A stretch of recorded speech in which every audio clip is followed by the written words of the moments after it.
Oi, e hoje eu vou ler mais um conto da Marie Claire. Dessa vez, sou amante virtual do meu marido.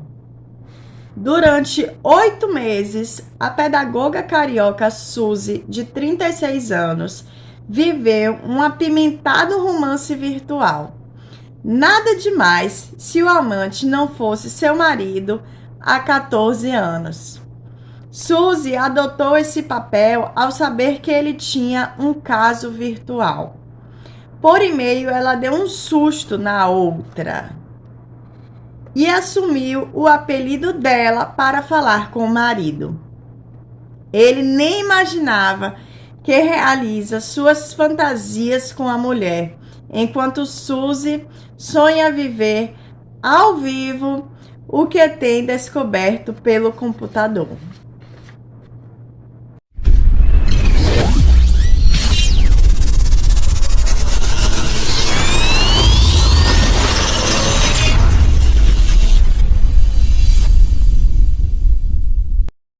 Conheci o Eric, meu marido, na faculdade. Antes dele, tive apenas um namorado, o único homem que beijei sem ser o Eric. Ele também só teve 2 namoros sérios antes de mim e dizia que nunca tinha se apaixonado até me conhecer. Nós nos casamos jovens, eu aos 22 anos e ele aos 25. Com véu, grinalda, igreja enfeitada e festança. No começo, éramos muito apaixonados.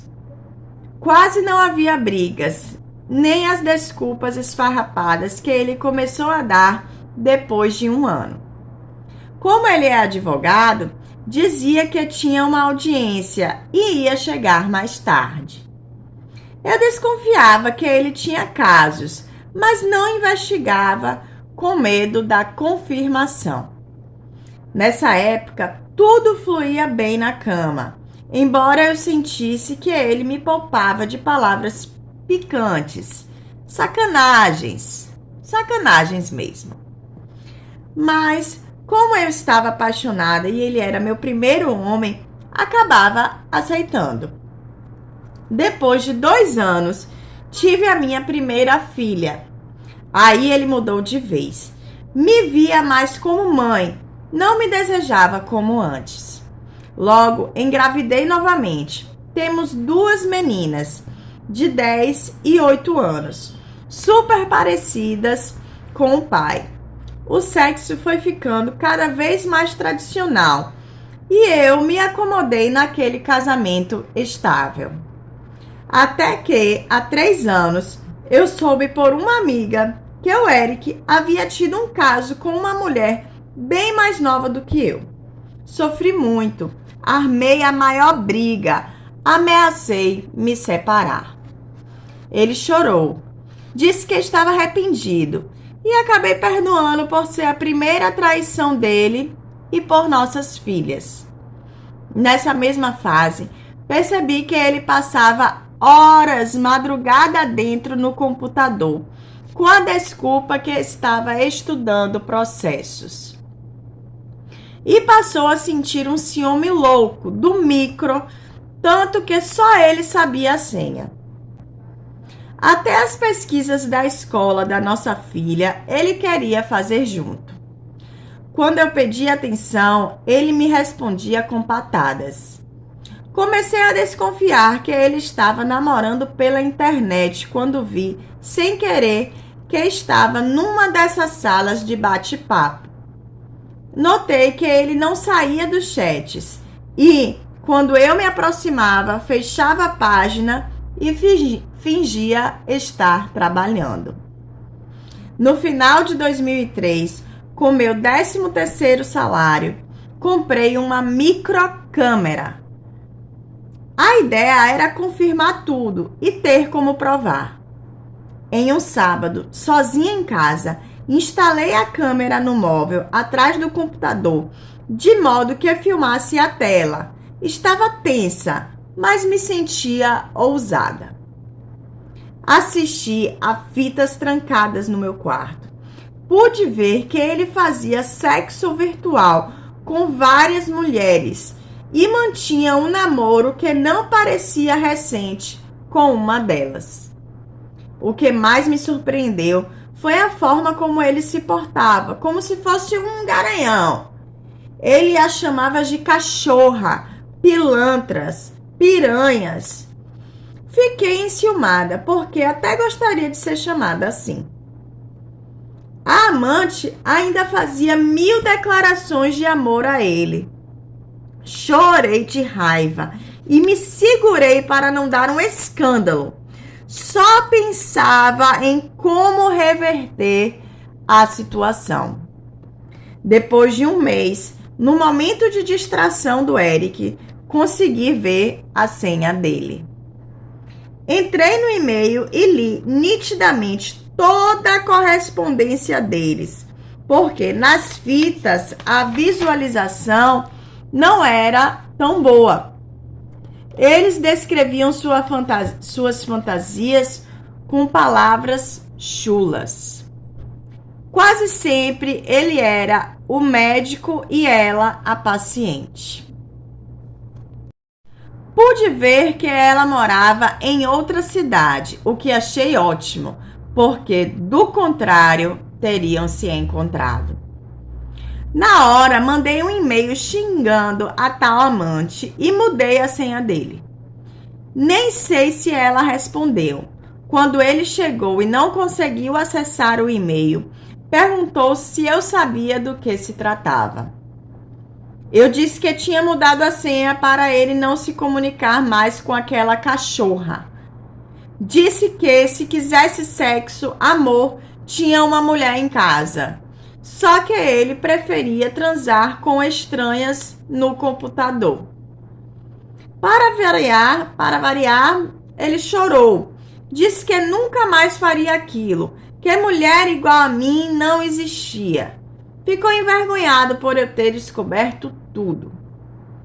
Eu também nunca dividi essa história com ninguém, até por vergonha de falar que havia sido traída, ainda mais com uma pessoa que nem é real. Outra vez, dei nova chance a ele, que parecia ter mudado, pois chegava no trabalho e ia logo me beijando. Até a nossa vida sexual melhorou. Ele ficou mais entusiasmado. Eu não tinha como saber se ele continuava acessando os chats no trabalho. Deixei o tempo correr, até que, numa noite, a gente fez amor. Ele teve prazer e eu não. E ele nem se importou. Virou as costas e dormiu. Foi quando eu tive um insight de criar um e-mail com o apelido da tal amante, para saber se ainda se comunicavam e também por curiosidade, para ver o que eu sentiria. Comecei dizendo que tive de trocar de e-mail por problemas com o provedor. Depois escrevi palavras safadas como ele gosta e a resposta veio em 2 minutos. Não fiquei surpresa. Talvez já esperasse por isso. Pelo visto, a mulher tinha parado de escrever e vi quanto ele estava feliz por falar com ela. Ele disse que estava com saudades e queria saber se ela, no caso eu, já estava excitada.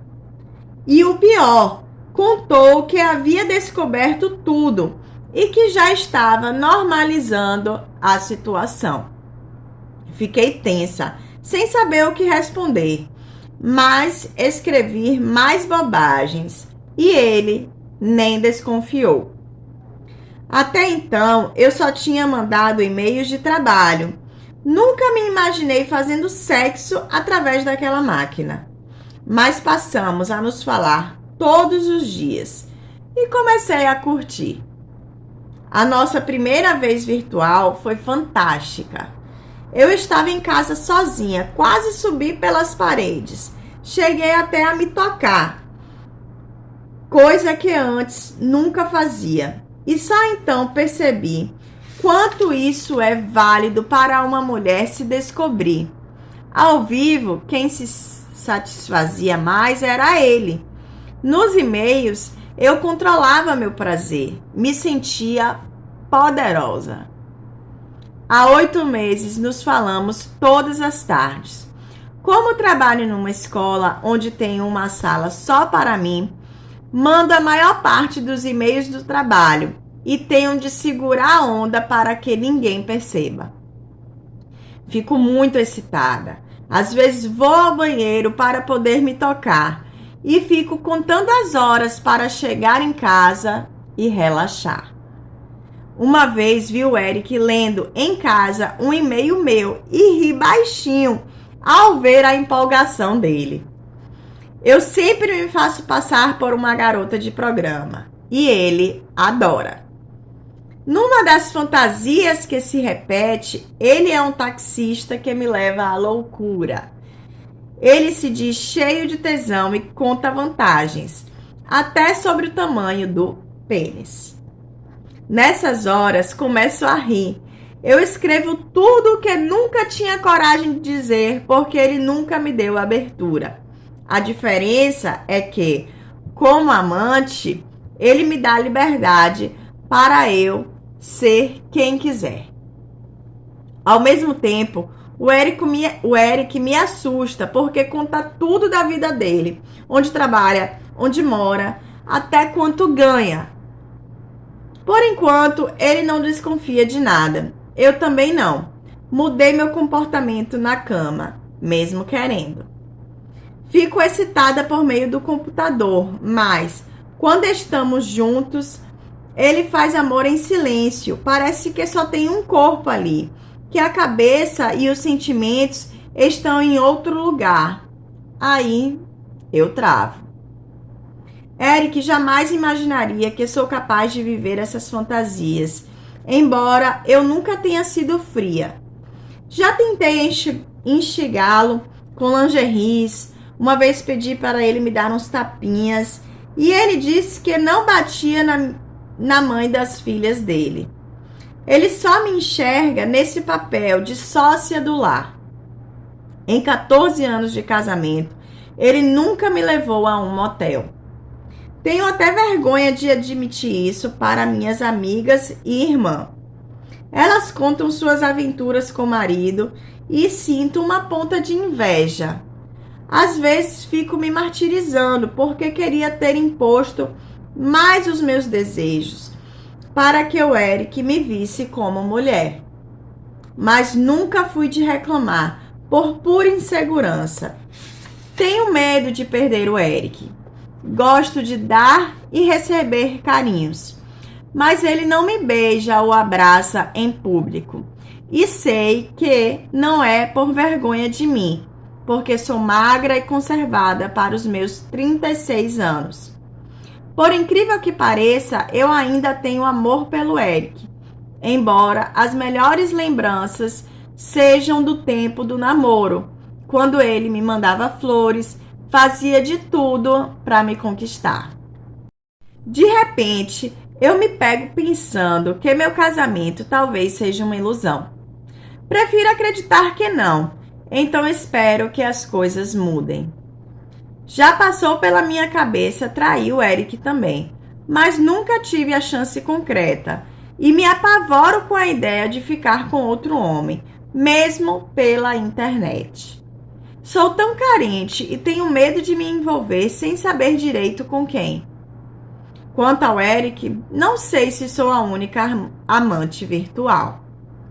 Ele já me perguntou por que a gente não conversa à noite. Eu disse que não tinha computador em casa e ele voltou a acessar nosso micro nas horas vagas. O sexo virtual pode ser saudável, desde que não vire vício. Cada vez mais a gente entra nessa porque o anonimato permite fazer o que não se tem coragem no dia a dia. Nestes 8 meses já fui a enfermeira, a prostituta, mas a imagem que faço de mim mesma é a de mulher que está buscando o prazer, nem que tenha de fazer passar por outra, nem que tenha de se fazer passar por outra. Acho até humilhante agir assim para ter momentos íntimos com meu marido. Pretendo um dia acabar com toda essa farsa. Já estive a ponto de contar, há alguns meses, quando sentir muito prazer só ao ver o Eric se enxugando depois do banho. Acho que, se ele descobrisse tudo, ficaria furioso. Por outro lado, tenho a esperança de que, quando eu me revelar, ele passe a me ver como mulher. Meu sonho é colocar em prática, na nossa cama, todas as fantasias que realizamos pela internet. Da Marie Claire.